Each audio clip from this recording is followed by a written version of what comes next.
Bonjour, c'est Trigor, petite vidéo réaction à un commentaire qui m'a beaucoup plu. C'est un commentaire sous la vidéo des victimes imaginaires. On a Rémi qui me dit « Le point sur lequel tu as complètement tort, c'est l'idée selon laquelle le terme quantique serait sacré pour les zététiciens. » Ok. En fait, personne ne peut échapper à la cognition du sacré. Il existe une dialectique du « si je bafoue ce qui est sacré pour vous, vous allez le vivre comme un sacrilège ». Comme une profanation, comme une atteinte à ce qui pour vous a de la valeur. Parce que le sacré, c'est ça, c'est ce qui a de la valeur.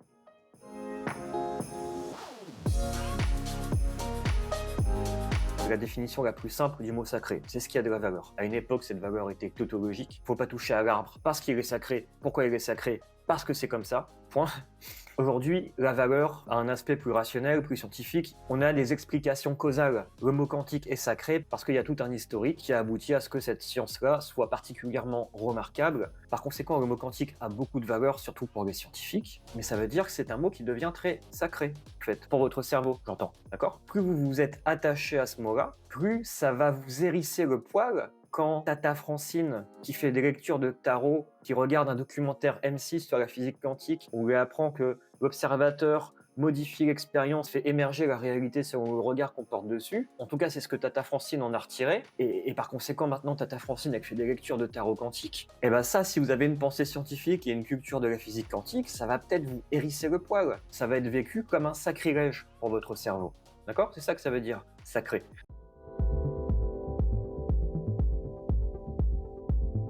Ça ne veut pas dire que les scientifiques sont retombés dans des croyances magiques, mais ça veut dire que pour le cerveau, dès que vous valorisez quelque chose dans votre réalité, que ce soit un être humain, un animal, un concept, eh bien cette chose valorisée va prendre tous les aspects du sacré et aura, par conséquent, toute la dialectique qui découle du sacré. La dialectique du sacré, c'est que quand on attaque ce qui est sacré pour vous, vous allez vivre comme un sacrilège. La dialectique du sacré, c'est la nécessité de sacrifier aussi. Plus une chose est sacrée pour vous, plus il va y avoir des enjeux sacrificiels autour, d'accord? Parce que le sacrifice, c'est ce qui permet, quand votre sacré n'est pas reconnu comme tel, en sacrifiant les gens qui reconnaissent pas que c'est sacré pour vous, vous allez pouvoir réactualiser le fait que votre sacré est vraiment sacré. Donc, premier point, sacrilège. Deuxième point, sacrifice. Troisième point, mythologie. Le sacré va créer dans votre cerveau toute une narration qui va prendre tous les aspects du mythe. Si vous détenez la vérité, si vous détenez la vérité sur le mot quantique, par exemple, vous êtes la Gandalf avec le bâton de la vérité, et en face de vous, il y a toute une tribu d'orques, de gueux, de gens qui ne savent rien, des charlatans qui vendent des jus de fruits, Tata Francine qui fait des lectures de tarot quantique, Gargin qui vend des crèmes quantiques. Le monde est rempli de gens qui utilisent ce mot-là n'importe comment. Mais vous êtes Gandalf avec le bâton de la vérité comme ça. Et derrière vous, il y a une armée de nains, une armée d'elfes qui arrivent en renfort. Ce sont les communes zététiques, voilà. Il va se jouer là une bataille pour la vérité quelque part. Et dans cette bataille pour la vérité, Gandalf et sa troupe, ils ont l'impression d'être les gentils de l'histoire. Et les gens d'en face, on a un peu l'impression que c'est un peu les méchants de l'histoire, qu'ils ont des mauvaises intentions. Tata Francine, avec ses cartes de tarot quantique, est-ce qu'elle a conscience d'être une charlatan? Tata Francine, c'est pas sûr, mais le vendeur de jus de fruits, c'est un capitaliste. Ah, les capitalistes, c'est des escrocs. Eux, c'est certain que c'est des charlatans. Donc, la présence de sacré va créer la présence de narrations mythologiques qui vont recréer des grands archétypes de camp du bien et de camp du mal. Nous, on est l'ordre, vous êtes le chaos. Ces grandes dualités que tout le monde connaît vont se rejouer. C'est ça que ça veut dire, le mot quantique est sacré.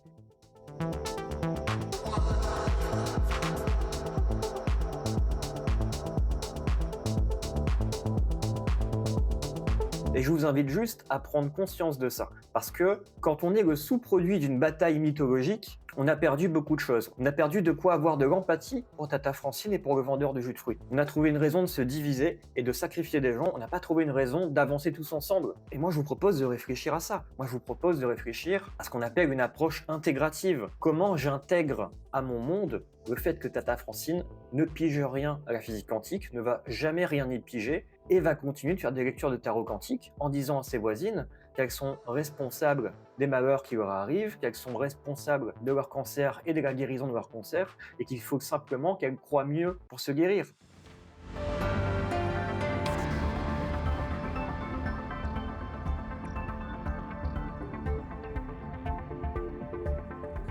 Tata Francine, elle n'a pas vocation à devenir scientifique, elle n'a pas vocation à devenir zététicien. Elle vit avec ses croyances, elle va mourir avec ses croyances. Et est-ce qu'elle a le droit de vivre avec ses croyances et de mourir avec? Ou est-ce qu'il faut absolument la convertir ou la faire taire? Est-ce que les gens ont le droit de mourir pour des raisons bêtes? Est-ce qu'on peut les respecter avec ça?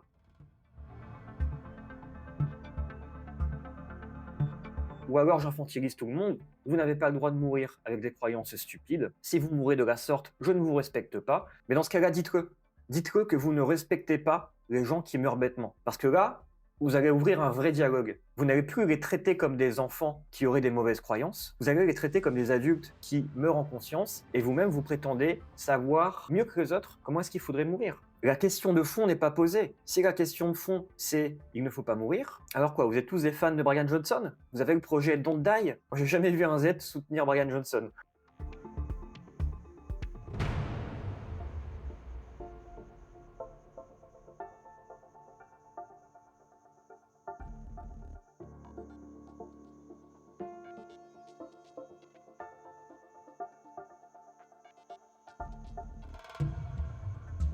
Il y a un gros impensé à cet endroit-là. S'il ne faut pas mourir, est-ce que vous êtes contre l'euthanasie? Ah bah non, l'euthanasie on est pour parce qu'il ne faut pas que des personnes souffrent, il faut qu'elles puissent mourir avec dignité. Bon,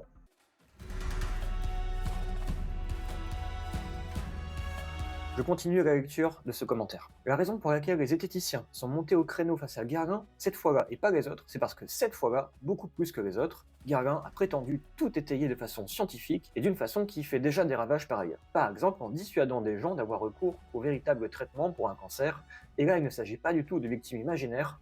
Attends, stop. Guerlain utilise les mêmes méthodes que des escrocs qui ont fait vraiment du mal à des gens. C'est ça que tu me dis, Rémi Rippé. Mais est-ce qu'on n'est pas là dans Adolf Hitler mangeait des pommes? Si Guerlain mangeait une pomme, Guerlain est nazi. Ok, je vais vous dire ce que je pense vraiment. Je pense que Guerlain en a rien à foutre des consommateurs, parce que j'ai pas envie que vous croyiez que je défends le marketing trompeur ou le marketing cynique. Et là, on est typiquement dans du marketing cynique et pervers. Je ne soutiens pas ça. Critiquer ce marketing cynique sous prétexte de c'est les mêmes méthodes que d'autres qui ont fait des trucs pires, je trouve ça tiré par les cheveux parce que ça veut dire que les mauvaises raisons ne sont pas attribuées à Guerlain, mais les mauvaises raisons sont attribuées à d'autres qui auraient commis pire. Non. Guerlain est suffisamment pitoyable, pervers et cynique pour être critiqué en tant que tel. Pas besoin d'aller comparer ça à des vendeurs de jus de fruits qui auraient vendu du rêve à des gens qui n'auraient pas pris leur chignon. Cette association-là, elle apporte de la confusion.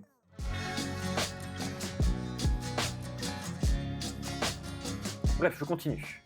Guerlain a prétendu tout étayer de façon scientifique, d'une façon qui a déjà fait des ravages, par exemple en dissuadant des gens d'avoir recours au véritable traitement pour un cancer. Il ne s'agit pas du tout de victimes imaginaires, et j'avais moi-même des connaissances qui sont mortes de cancer qui auraient dû être soignables à cause du battage des charlatans utilisant le mot quantique. J'ai tout tenté pour les ramener à la raison, donc ce n'est pas un manque d'empathie. L'empathie, c'est prendre les gens avec leurs croyances, c'est d'accepter qu'ils meurent aussi avec leurs croyances. Quand quelqu'un est alcoolique et fumeur, et développe un cancer suite à ça, l'empathie, c'est de dire oui, tu es censé mourir comme ça. Je t'aime avec le fait que tu meurs ainsi. C'est ça l'empathie. C'est pas quelque chose qui vous permet de sauver des gens. C'est pas quelque chose qui vous permet de ramener les gens à la raison. Ce qui permet de ramener les gens à la raison, c'est la raison.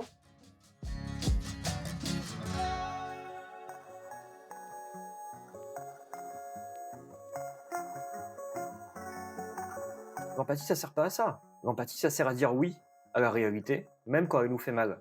Même quand les gens qu'on aime meurent bêtement. Mais on revient du coup au vrai sujet. Moi, je suis en train de juger que toi, tu meurs bêtement. Le sous-entendu, c'est moi, je meurs pas bêtement. Est-ce que vous avez cette vraie discussion avec les gens en question? Pourquoi c'est pas ok que moi je meure avec mes croyances? Pourquoi c'est pas ok que toi tu meurs avec tes croyances? Pourquoi c'est pas ok de mourir tout court en fait? Ah, c'est ça, peut-être le vrai truc.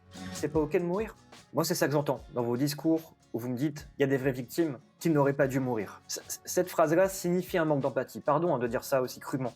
Mais quand vous dites que quelqu'un n'aurait pas dû mourir, c'est un déni de réalité, c'est un déni de ce qui s'est passé pour la personne. L'empathie, c'est de dire cette personne était censée mourir ainsi. Toutes les conditions étaient réunies pour qu'elle meure ainsi. On peut trouver ça tragique, ça peut nous attrister.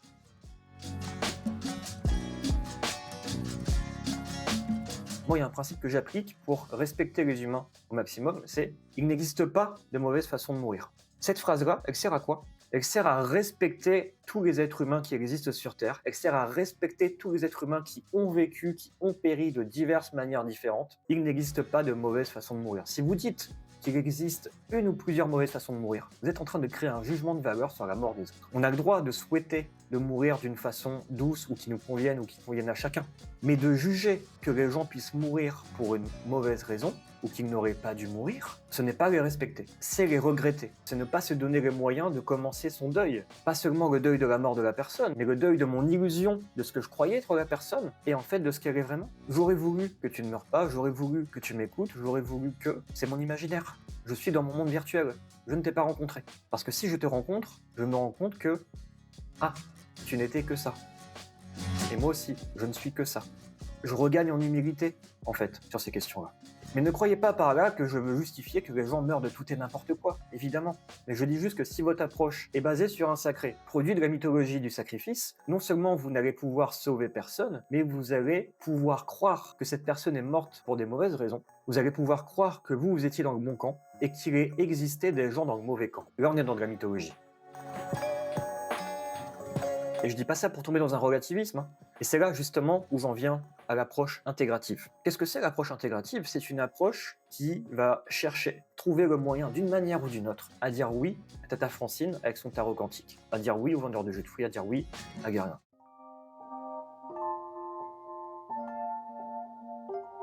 Ensuite, je t'accorde tout à fait le point pour ce qui est des clientes de Guerlain qui de toute façon s'en foutent que ce soit réellement quantique ou pas, merci, et qui ne seront pas plus en danger qu'avec les autres produits de la marque. Ben oui, et le vrai danger des crèmes, c'est les perturbateurs endocriniens, et il me semble que les crèmes de Guerlain n'en ont pas. Donc ces crèmes à 500 balles sont meilleures pour la peau que la crème à 1 euro que vous trouvez au supermarché, qui elle contient des perturbateurs endocriniens. Bon, ça justifie pas l'achat de cette crème, mais pour moi si le vrai souci c'est la santé des gens, c'est de ça qu'il faut causer, quoi. Bon. Ensuite, le vrai danger vient des soi-disant thérapeutes quantiques. Cela, il ne vaut pas qu'ils puissent se rendre encore plus crédibles grâce à Guerlain. Oui, évidemment que Tata Francine, avec son jeu de tarot quantique qui fait des lectures de cartes voisines, elle jouit d'un effet de mode qui consiste à faire croire que sa lecture de cartes de tarot serait scientifique. Mais ok, d'un point de vue intégratif, comment on résout ça?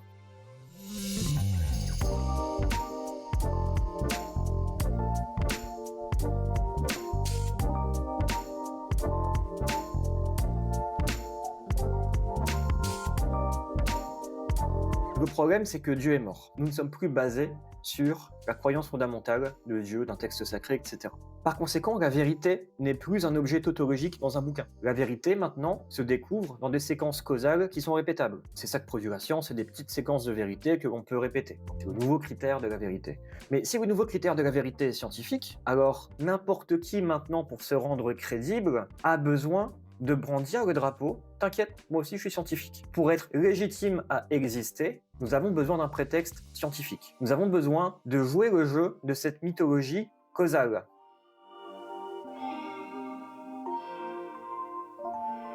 Pour comprendre ça, il faut bien comprendre la transition entre les anciens mythes. Dans la forêt, il y a des créatures magiques. Le dragon, il crache du feu, parce que ils sont comme ça, ils crachent du feu, c'est ce qu'ils sont, les dragons. Ils sont intrinsèquement magiques. Les bonnes fées dans la forêt, pareil, elles sont petites, elles volent, elles sont en mini-jupe. C'est ainsi qu'elles sont. Pourquoi? Non, il n'y a pas de causalité. Elles sont comme ça parce qu'elles sont comme ça.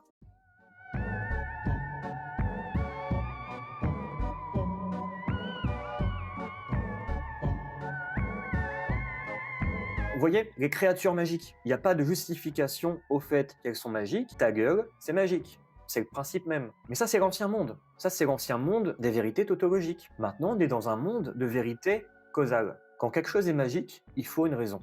Les nouvelles créatures magiques sont des créatures dont l'aspect surnaturel va être justifié. Si je prends par exemple le monstre du Loch Ness, ce serait une créature surnaturelle dont on aurait des espèces de débuts de preuves, des espèces de photographies très très floues, ou des témoignages. C'est pareil pour le Yéti, c'est pareil pour le torchon que Jésus se trimballait avec. On va chercher à justifier les objets surnaturels modernes par de la causalité. Il faut des preuves.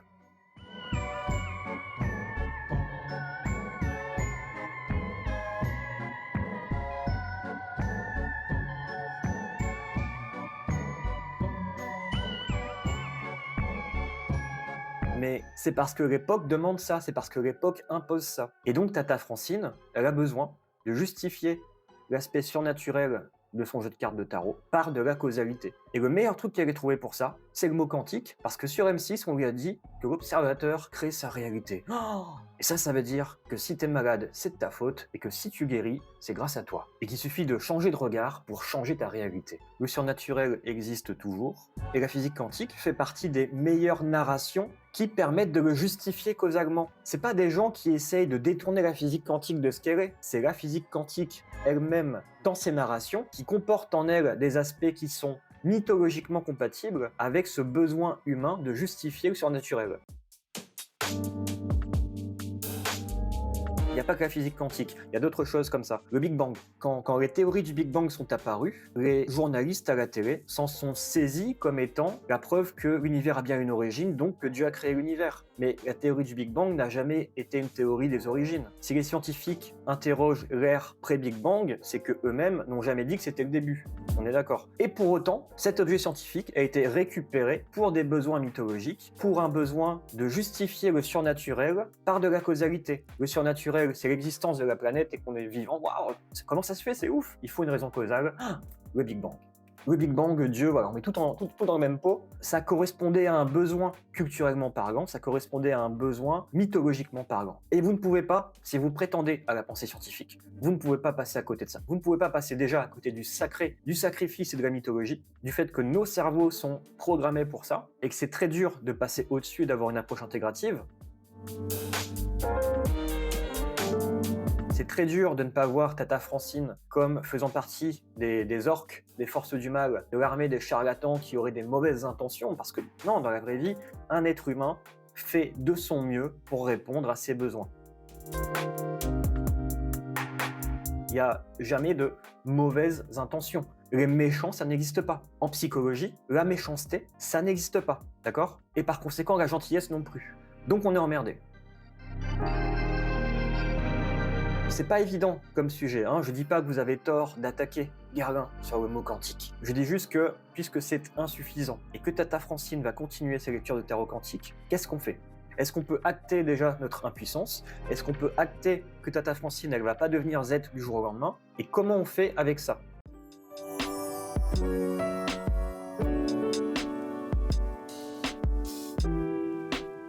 Est-ce qu'on peut acter qu'il n'existe pas de mauvaise façon de mourir, du moins si on veut respecter les gens? Et est-ce qu'on peut acter que maintenant, dans notre monde de mythologie causale, chaque nouvelle grosse révélation scientifique va se faire réapproprier par le monde des superstitions comme étant la justification causale à leur vision du monde surnaturel? Et si vous voulez priver les gens de la source de ce qui pour eux est surnaturel, donc ce qui dépasse leur entendement, si vous leur privez de la justification existentielle de ça, vous vous rendez pas compte de la violence symbolique que c'est en fait. Vous vous rendez pas compte d'à quel point ça crée un contre-coup et ces gens-là vont encore plus se méfier de vous.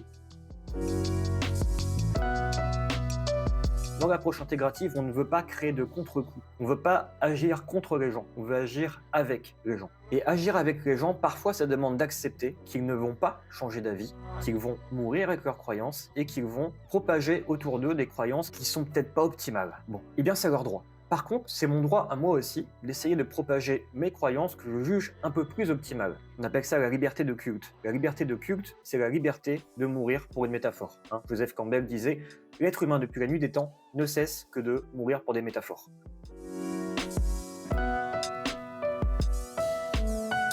Et vous, pour quelle métaphore vous êtes en train de mourir? Partez du principe que vivre et mourir, c'est la même chose. Si je vis pour mon instrument de musique, je vais mourir pour la musique. Si je vis pour Dieu, je meurs pour Dieu. Si je vis pour ma famille, je meurs pour ma famille. Vivre et mourir, c'est le même objet. Et vous, pourquoi vous êtes en train de mourir? Est-ce que vous avez besoin de croire que votre raison de mourir à vous est meilleure que la raison de mourir de la voisine? Est-ce que vous pouvez le dire honnêtement? Ma principale critique des éthiciens, c'était ça. Ok, tout le monde meurt pour une métaphore, vous, visiblement, ça va être le mot quantique, la science, etc. Vous mourrez pour la science, je trouve ça magnifique, allez-y à fond les mecs. Par contre, assumez-le. Parce que si vous l'assumez pas, et si vous vous cachez derrière le fait que d'autres gens que vous meurent de la mauvaise façon, ils ne devraient pas mourir comme ça, vous êtes en train de vous cacher derrière un manque de respect. Vous êtes en train de jouer un pattern en psychologie qu'on appelle le rapport parent-enfant. Vous êtes en train d'infantiliser des gens en faisant le parent. Et donc, vous ne rencontrez personne au niveau adulte-adulte. Et ça veut dire que vous êtes enfermé dans votre monde et que vous voulez imposer votre monde aux autres. Vous êtes dans une démarche inquisitrice. Et la démarche inquisitrice n'est pas compatible avec l'approche intégrative. Dans une démarche inquisitrice, vous voulez convertir des gens, vous ne voulez pas les rencontrer. Sous-entendu, vous n'acceptez pas que des gens soient vraiment différents de vous, avec des croyances différentes. Alors peut-être vous allez me dire: «Non Trigor, c'est pas ça, c'est juste que si on donne les moyens aux gens, bah, il se trouve qu'ils préfèrent survivre que mourir. Quand on leur propose des soins qui fonctionnent un peu mieux, ils préfèrent ces soins, c'est juste que parfois ces gens-là sont détournés des meilleurs soins par des personnes mal intentionnées ou idiotes ou et cetera». Je pense que vous avez raison. Mais c'est pas incompatible. Vous pouvez d'autant plus facilement proposer un meilleur set de croyances à quelqu'un que si vous avez déjà dit oui à sa croyance en amont.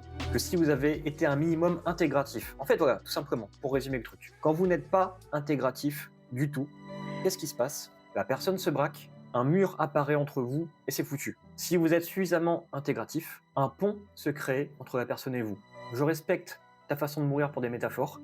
Tu respectes ma façon de mourir pour des métaphores, à partir de là on peut communiquer. Et au fait, j'ai des meilleurs soins de proposer, ah bah oui, tiens, ça a l'air bien, allez-y. Et si vous n'acceptez pas que les gens meurent bêtement, vous êtes déjà en train de créer un mur et de participer au fait qu'ils ne puissent pas avoir ce fameux pont entre eux et vous pour aller vers des meilleurs soins.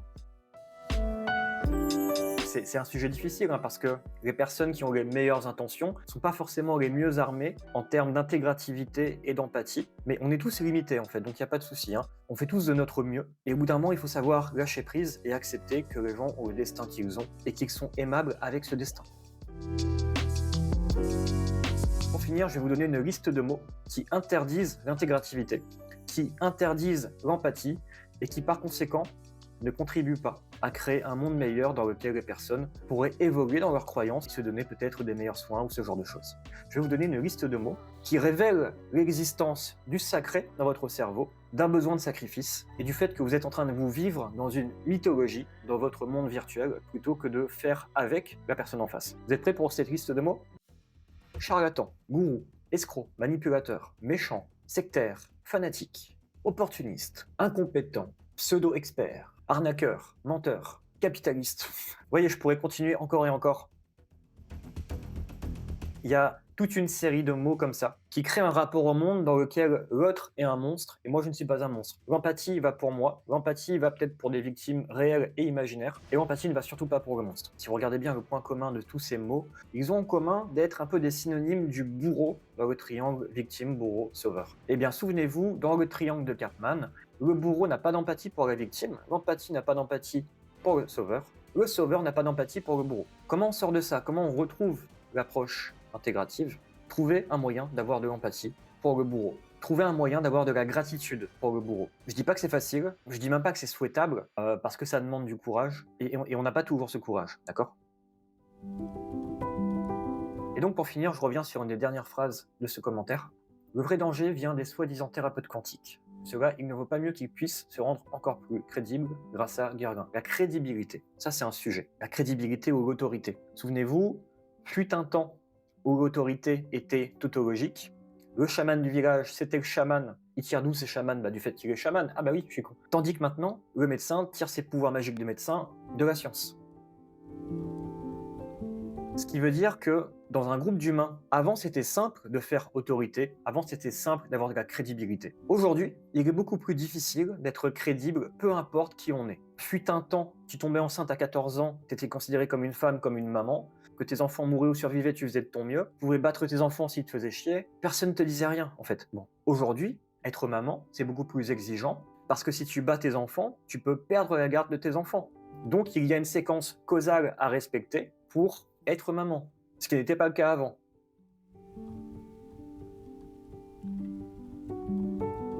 Et c'est le cas pour tous les aspects de la société moderne. Tous les rôles sociaux sont devenus mythologiquement causal. On doit respecter une causalité. Même les enfants maintenant, ça peut plus maintenant être juste des enfants, avec lesquels pour tout ce qui est sexualité, on leur apprend juste la pudeur, ne montre pas ton zizi, ne touche pas la zézette de la voisine. C'est pas des questions de consentement, c'est des questions de pudeur. Et les questions de consentement étaient apprises plus tard à la puberté. Aujourd'hui non. Apparemment l'éducation nationale veut apprendre la sexualité et le consentement aux enfants, avec toute une séquence causale. Si tu n'as pas envie, tu dis non. Si tu as envie, quoi? Qu'est-ce que vous apprenez là en fait? Ils sont en train de transformer le rôle de l'enfant, qui était un rôle simple, qui consiste à juste être un enfant, en un truc qui va devoir aussi respecter une séquence causale.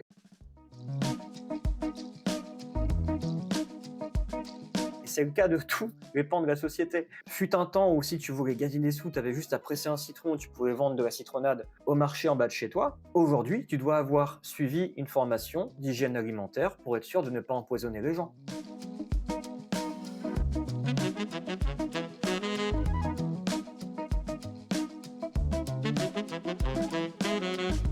Et ça, pardon, mais c'est un bouleversement très violent dans la société, parce que ça veut dire que les gens qui ne peuvent pas se légitimer par quelque chose de causal, T'es un mytho ou t'es pas un mytho?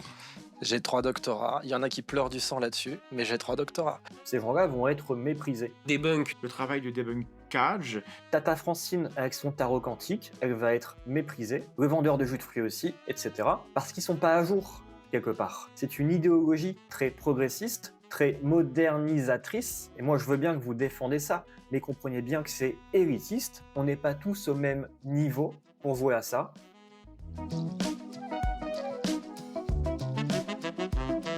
Il y a des gens, ils seront jamais foutus d'avoir un diplôme et ils vont rester jusqu'à la fin de leur vie dans la pensée magique. Comment vous faites pour vivre dans un monde avec des gens qui vous sont inférieurs? Est-ce que c'est pas là une forme de racisme qui s'inquiète du fait que les plus bêtes transmettent des mèmes qui ne vous conviennent pas parce que vous avez compris des choses supérieures, ce qui est vrai? Est-ce que vous pouvez assumer une forme de hiérarchie symbolique sans tomber dans une posture parent-enfant qui ne respecte personne, mais simplement d'adulte à adulte, de dire à quelqu'un en face dont vous estimez les croyances foireuses, de lui dire mes croyances à moi sont supérieures parce que basées sur de la causalité. De lui dire je me sens supérieur à toi. Parce que c'est ça, en fait, que dans le camp en face les gens ressentent.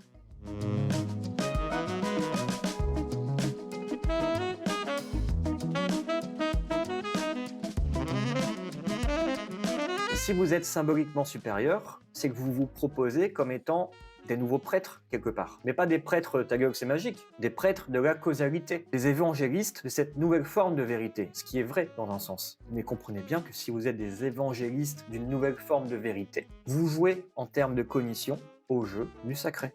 Vous avez raison d'y jouer, et je vous encourage d'autant plus à vous intéresser à l'anthropologie du sacré.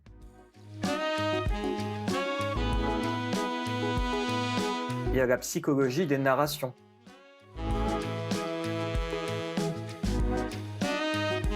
Je vous encourage à vous intéresser à la mémétique. Parce que ce que je ressens, c'est que vous êtes dans une vexation du fait que votre vérité à vous soit peut-être pas aussi puissante et efficace, symboliquement parlant, que celle des autres.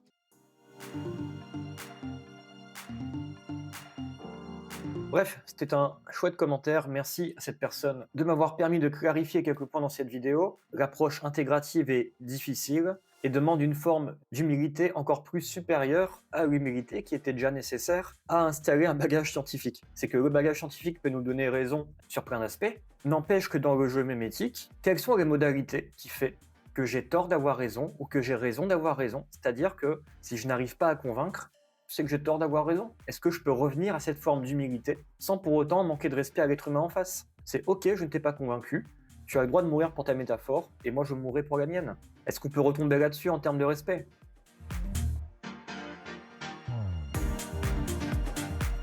Voilà, j'espère vous avoir suffisamment donné d'éléments pour considérer l'aspect sacré du mot quantique chez la communauté scientifique. Évidemment que la physique quantique, ce n'est pas de la pensée magique, évidemment que la science, ce n'est pas de la pensée magique, mais à partir du moment où vous valorisez quelque chose et vous vous identifiez à cette chose, pour votre cerveau, c'est du sacré, terminé. Et le problème, c'est que pour Tata Francine, eh bien c'est sacré aussi le quantique. Comment on fait quand, en utilisant le même mot, on n'est pas d'accord sur la définition? Est-ce que ça ne nous condamne pas à un conflit mimétique? On voit la même chose dans les théories du genre avec qu'est-ce qu'une femme? Est-ce qu'un homme qui change de sexe est une femme? Mais il y a des gens qui vont dire oui, c'est une femme. Il faut la considérer comme femme, point. Il y a des gens qui vont dire non, non, c'est pas une femme biologique, c'est pas une femme, point. C'est le même mot qui est sacralisé, femme, et on se bat pour imposer sa définition à l'autre. On se bat pour la légitimité, la crédibilité, l'autorité. Est-ce qu'on peut se rendre compte que ce jeu relève purement d'un conflit mimétique? C'est Highlander, il ne peut en rester qu'un. Une définition pour tous qui serait acceptée par toute la planète, ce serait génial. Bon, tant que c'est pas possible, tant que je trouve des réactions, tant qu'il y a des gens qui sont pas d'accord avec moi, je ne vais pas les mépriser. Je peux me sentir supérieur à eux, mais je vais pas pour autant devenir condescendant dans un rapport parent-enfant où je vais leur manquer de respect et où ça va pas être ok pour moi que Tata Francine est ce qu'elle est. Non, elle est ce qu'elle est en fait. Voilà comment on retombe sur une relation adulte-adulte en analyse transactionnelle, hein, c'est-à-dire le type de relation le plus sain possible entre deux êtres humains adultes. Que vous ayez un rapport parent-enfant avec un vrai enfant, il n'y a pas de souci. Et encore, et encore. Voilà, je vous encourage à conscientiser ce petit schéma d'analyse transactionnelle que je vous mets ici. Je peux avoir un rapport condescendant de parent à enfant. C'est pas bien de faire ce que tu fais, Kevin. Range ta chambre, ok? Là, je fais le parent envers Kevin que je traite comme un enfant.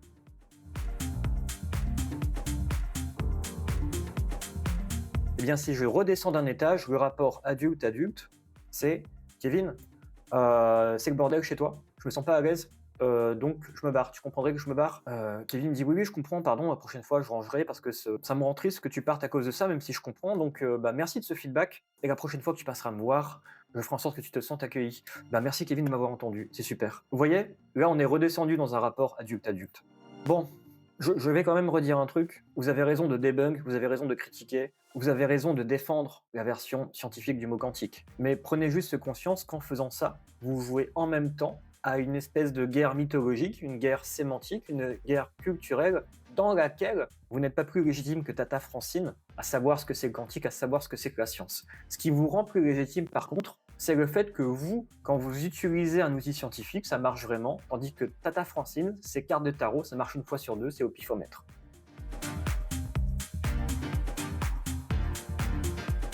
Ce qui fait la valeur de la science, c'est que ça marche. Donc vous n'avez pas besoin de défendre la science. Si par contre vous vous servez de la science pour vous-même vous légitimer, pour vous-même vous poser en argument d'autorité, pour vous-même dominer les autres, là vous n'êtes pas en train de faire de la science, vous êtes en train de ramener la science à un enjeu mythologique, un enjeu de domination symbolique, à un enjeu de conflit mimétique, comme on le voit depuis la nuit des temps. Et c'est là-dessus où vous avez tort d'avoir raison. Vous avez déjà un peu raison, mais vous avez raison qu'à moitié. La moitié qui manque, c'est l'approche intégrative. Tant que vous êtes dans le « ça ne devrait pas exister », vous n'êtes pas dans l'approche intégrative, vous êtes dans un déni de réalité. Vous avez peut-être raison sur votre morceau de réalité, mais sur le morceau qui vous échappe. Ça vous vexe trop, encore, que vous ne soyez pas tout puissant. Donc, je vous invite à continuer ce chemin. Si vous voulez être vraiment rationnel, soyez-le jusqu'au bout. Si la rationalité, c'est d'aller embrasser la réalité pour ce qu'elle est vraiment, alors il faut bannir de votre vocabulaire « ça ne devrait pas exister ». Mais c'est une poussée de maturité que de faire ça. C'est comme de développer une empathie qui permet d'assumer que tout le monde meurt pour des métaphores, qu'il n'existe pas de mauvaise façon de mourir et que les gens sont aimables, même quand vous jugez qu'ils meurent pour des raisons bêtes.